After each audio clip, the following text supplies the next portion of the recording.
নমস্কার বন্ধুরা, দেখুন আজকেও একটি অঙ্কের স্পেশাল ক্লাস নিয়ে আসলাম।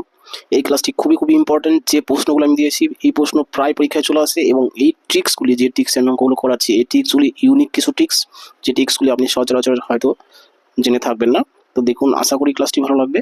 তো প্রথম প্রশ্ন কি বলেছে দেখুন, বলেছে 60 লিটার মিশ্রণে সিরাপ ও জলের অনুপাত কত আছে? দেখুন 3:7। এবার বলছে কত লিটার জল মেশালে নতুন শরবতে সিরাপ ও জলের অনুপাত হবে 2:5। এসএসসি সিজিএল টায়ার 1 এক্সাম 2012 সালে এটা কোশ্চেন। দেখুন ভালোভাবে প্রশ্নটা আপনি কিন্তু পড়ে বসে নেবেন, কারণ প্রশ্নটা যদি আপনি না বসেন অঙ্ক কিন্তু বুঝতে অসুবিধা হবে। তো বলেছে কি যে মোট মিশ্রণ আছে কত লিটার? 60 লিটার। ঠিক আছে, এবার এই 60 লিটার মিশ্রণে কি সিরাপ আর জল এই দুটোর অনুপাত 3:7। আমরা সবার আগে কি করবো বন্ধুরা, এই 60কে এই অনুপাতের যোগফল দিয়ে ভাগ করে নিব। ঠিক আছে, তাহলে অনুপাতের যোগফল মানে কি 3 আর 7, 3 আর 7 মিলে 10 হচ্ছে। 10 দিয়ে যদি আমি 60কে ভাগ করি কত হবে? 6 10 60 অর্থাৎ 6 হবে। সেই 6টা আমরা লিখে নিলাম। ঠিক আছে, সেটা আমরা মুখোমুখি করতে পারি। এইবার বন্ধুরা দেখুন, এই 6 এর সাথে যদি আমি 3 গুণ করি তাহলে ওই মিশ্রণে সিরাপের পরিমাণ পাবো। আর এই 6 এর সাথেই যদি আমি কি করি, এই 7 গুণ করি তাহলে কি পাবো? জলের পরিমাণ পাবো। 60 লিটারে কতটুকু জল আছে, কতটুকু সিরাপ আছে, আমরা এই দুটো পরিমাণ পেয়ে যাবো। অর্থাৎ 3 6 কত? 18 লিটার, এদিকে 6 7 42 লিটার। এই দুটো আমরা সিরাপ আর জল পেয়ে গেলাম। ঠিক আছে, বাস অঙ্ক শেষ। দেখুন এবার কি বলেছে, যে কত লিটার জল মেশালে নতুন শরবতে সিরাপ আর জলের অনুপাত হবে 2:5। কত লিটার কি মেশালে? জল মেশালে, মনে রাখবেন। তাহলে এখানে জল কোথায় আছে? জল আছে বন্ধুরা নিচে, আর সিরাপ আছে উপরে। তাহলে এই যেখানে জল আছে সেখানে জাস্ট আমরা একটা এক্স বসিয়ে দিব। বাস এখন সমান সমান কি 2:5, সমান সমান কি 2:5 মানে 2/5। এখানে জাস্ট আমরা একটু সমাধান করব, তাহলে অঙ্ক শেষ, তাই না? সমাধান করে কি করবো? জাস্ট এক্স এর মান বের করবো, তাহলে অঙ্ক শেষ। তাহলে দেখুন এদিকে যদি আমি কোনো, এটা সমাধান মানে কি বজ্রগুণ করতে হবে প্রথমে। তাহলে তার আগে আমরা কি করবো, উপর উপরে একটু কাটাকাটি করে নিচ্ছি। 2 অক্ষে 2, 9 দুগুণে 18, উপর উপরে কাটাকাটি করে নিলাম, এটা করা যায়। এবার কি কোনাগুনি গুণ, তাহলে এইদিকে দেখুন 5 নং কত হবে? 45, তাই না? 5 নং কত? 45, আমি এটা আগে লিখে নিলাম। আর এদিকে উপরে 2 আছে, 2টা কাটা গেছে, তাহলে 1 আছে। তাহলে এই 42কে 1 দিয়ে গুণ করলে কি হয়? 42ই হবে প্লাস 6, তাই না? এই লাইনটা না লিখেও হয়। এবার দেখুন এই যে 42টা আছে এটা আমরা ওপাশে নিয়ে যাবো। ওপাশে নিলে কি হবে? বিয়োগ হবে, তাই না? তাহলে 45 থেকে 42 গেলে কত থাকছে? 3 থাকছে। কার মান 3 থাকছে? এক্স এর মান। অর্থাৎ অপশন ডি নাম্বার হচ্ছে উত্তর।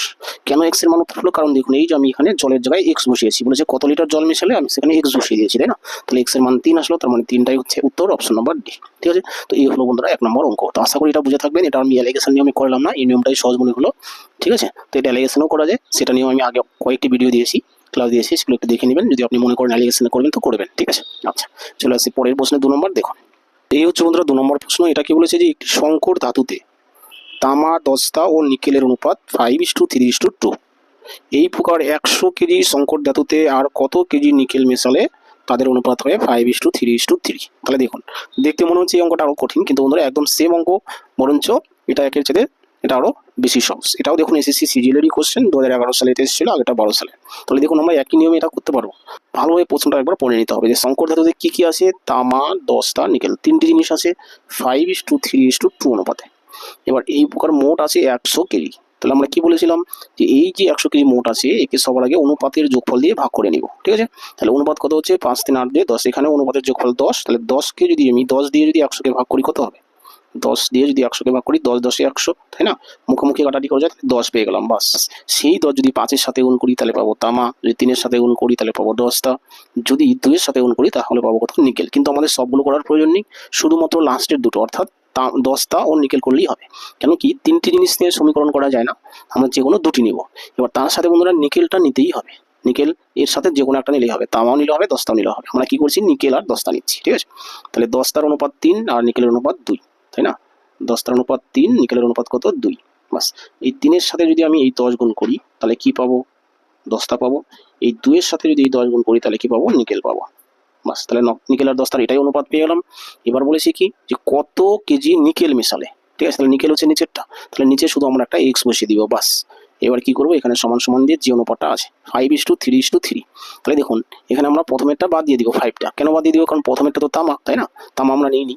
তাহলে কি আছে? 3:3। 3:3 মানে কি বন্ধুরা? এই দুটো অনুপাত সমান, অর্থাৎ এটা সমান সমান আমরা এটা লিখতে পারি ডাইরেক্ট। ঠিক আছে, তাহলে এখানে 3:3ও দিতে পারি বা 1:1ও দিতে পারি, যেহেতু দুটো অনুপাত একই সংখ্যা, তাহলে 1:1 দিলেও অসুবিধা নেই। ঠিক আছে, অর্থাৎ এখানেই সমাধান কিন্তু শেষ হয়ে যাচ্ছে, তাই না?